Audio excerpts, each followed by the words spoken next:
ಚುನಾವಣೆಗೆ ಅಧ್ಯಕ್ಷರಿಗೆ ಆಡಳಿತ ಮಾಡಿದ ಎಲ್ಲರಿಗೂ ಅಭಿನಂದನೆಗಳನ್ನು ಸಲ್ಲಿಸಿ, ಈ ಚುನಾವಣೆ ಕಾಂಗ್ರೆಸ್ಸಿನ ಅಥವಾ ನಮ್ಮ ಚುನಾವಣೆ ಅಲ್ಲ. ಇಲ್ಲಿರುವಂಥ ಎಲ್ಲ ಭಾರತೀಯರು ಬದುಕಬೇಕು ಸಮಾನತೆಯಿಂದ, ಅವ್ರಿಗೆಲ್ಲ ರೀತಿಯಿಂದ ಸವಲತ್ತುಗಳು ಹಕ್ಕುಗಳು ಸಿಗಬೇಕು. ಈ ಚುನಾವಣೆ ಉದ್ದೇಶ ಆಗಿದೆ. ಕಳೆದ 10 ವರ್ಷಗಳಲ್ಲಿ ಮೋದಿ ಅವರ ವೈಫಲ್ಯಗಳೇ ಹೆಚ್ಚು. ಅವ್ರು ಕೆಲಸ ಮಾಡೋದಕ್ಕಿಂತಲೂ ಹೆಚ್ಚು ವೈಫಲ್ಯಗಳನ್ನು ನಾವು ನೋಡಿದ್ದೀವಿ. ಅವರು ಕೂಡ ಅವ್ರು ನಿಜ ಮಾಡಲಿಕ್ಕೆ ಒಂದು ಪಡೆ ಇಟ್ಕೊಳ್ತಾರೆ. ಒಂದು ಪಡೆ ಇದೆ, ಅವ್ರು ತಂಡ ಇದೆ. ಅದು ಮಾರ್ಕೆಟಿಂಗ್ ಮಾಡಲಿಕ್ಕೆ ಗೊತ್ತಿಲ್ಲ. ಮಾರ್ಕೆಟಿಂಗ್ ಬಂದು ಒಂದ್ಸಲ ಹೇಳ್ತಾನ, ಬೈದು ಕಳಿಸ್ತೀರಿ, ಮತ್ತೆ ಮುಂಜಾನೆ ಬರ್ತಾನ, ಇದು ಹಂಗೈತ್ರಿ, ಹಿಂಗೈತಿ, ಬೆಳಗೈತಿ, ಕರ್ಗೈತಿ, ಇದನ್ನ ತೋರಿ ಹಂಗಾಗೈತಿ, ನೀವು ಹಂಗೆ ಮಾರ್ಕೆಟಿಂಗ್ ಟೀಮ್. ಅದಕ್ಕೆ ನಾವು ಅಂಧಭಕ್ತರು ಅಂತ ಹೇಳ್ತೇವೆ, ಅಂಧಭಕ್ತರು ಅಂತ ಕರಿತೀವಿ. ಅವ್ರು ಏನೇ ಮಾಡಿದ್ರು ಕೂಡ ಅದನ್ನ ಈಗ ಮಾರ್ಕೆಟಿಂಗ್ ಮಾಡ್ತಾರೆ. ಅವರು ವೈಫಲ್ಯಗಳನ್ನು ಕೂಡ ಮಾರ್ಕೆಟಿಂಗ್ ಮಾಡಿ ಅದನ್ನ ಪಾಸಿಟಿವ್ ಆಗಿ ಕನ್ವರ್ಟ್ ಮಾಡ್ತಾರೆ. ಅಂತ ಕಲೆ ನಮ್ಮ ಕಾರ್ಯಕರ್ತರಿಗೆ ಬರಬೇಕಾಗಿದೆ. ಅದನ್ನೇ ನಾವು ಟ್ರೈನಿಂಗ್ ಮುಖಾಂತರ ಕೇಳ್ರ ಮಾಡ್ಬೇಕಂತ ಭಾಳ ದಿನದಿಂದ ಪ್ರಯತ್ನ ಮಾಡ್ತೀವಿ. ಈ ಪಕ್ಷದಲ್ಲಿ ಆಶಿಸ್ತು ಬರಬೇಕು. ನಮಗೇನು ಸುಳ್ಳು ಹೇಳಬೇಕಾಗಿಲ್ಲ, ನಿಜ ಇದ್ದದ್ದು ನಿಜ ಹೇಳಲಿಕ್ಕೆ ನಮ್ಮ ಕೇಳ್ರನ್ನು ಮಾಡಲಿಕ್ಕೆ ನಾವು ಪ್ರಯತ್ನ ಮಾಡ್ತಾ ಇದ್ದೀವಿ. ಸೊ ಹೀಗಾಗಿ ಈ ಚುನಾವಣೆ ಸುಳ್ಳಿನಿಂದ 10 ವರ್ಷಗಳ ನಾವು ನೋಡಿದ್ದೀವಿ. ಬೇಜಾರಾಗಿದೆ ಜನಕ್ಕೆ. ಪ್ರತಿ ಸಾರಿ ಸುಳ್ಳು.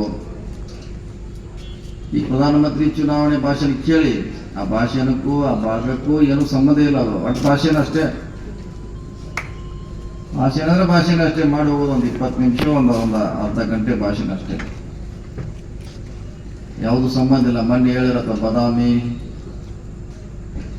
ಹಂಪಿ ನಾವೆಲ್ಲ ಅಂತ ಆಲ್ರೆಡಿ ಅಂತಾರಾಷ್ಟ್ರೀಯ ಇದಾವೆ. ಮತ್ತಿನ ಅಂತಾರಾಷ್ಟ್ರೀಯ ಮಟ್ಟಕ್ಕೆ ಮಾಡಿ ಬಾದಾಮಿಗೆ ಅಂತಾರಾಷ್ಟ್ರೀಯ ಟೂರಿಸ್ಟ್ ಬಂದೇ ಬರ್ತಾರೆ.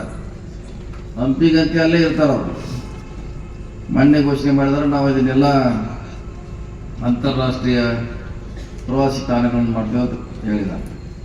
ಈಗೆಲ್ಲ 30-40 ವರ್ಷದಿಂದ ಇದ್ದಾವೆ. ಐಹೊಳೆ, ಪಟ್ಟದಕಲ್ಲು, ಬಾದಾಮಿ, ಬಿಜಾಪುರನ ಗೋಳಗುಂಟು ಇವೆಲ್ಲ ವಿಶ್ವ ಪ್ರಸಿದ್ಧವಾಗಿರುವಂಥ ಪ್ರವಾಸಿ ತಾಣಗಳು. ಅದಕ್ಕೆ ಸುಮ್ಮನೆ ಇದಕ್ಕೆ ಸುಣ್ಣ ಬಣ್ಣ ಹಚ್ಚೋದು ಅಷ್ಟೇ, ಹೊಸ ಕಲರ್ ಹಚ್ಚೋದು. ಈ ಹೊಸ ಬಾಡಿಗೆ ಬಿಟ್ಟೋದ, ಹೊಸ ಬಾಡಿಗೆ ಬರ್ಬೇಕಾರೆ ಹೆಂಗ ಸುಣ್ಣ ಬಣ್ಣ ಹಚ್ಚಿ ಮತ್ತೆ ಹೊಸ ಕಾಣಿಸ್ತಾ. ಒಂದು ಚುನಾವಣೆ ಬಂದಾಗ ಏನು ಹೊಸದು ಮಾಡುವ ಅಷ್ಟಿಗೆ.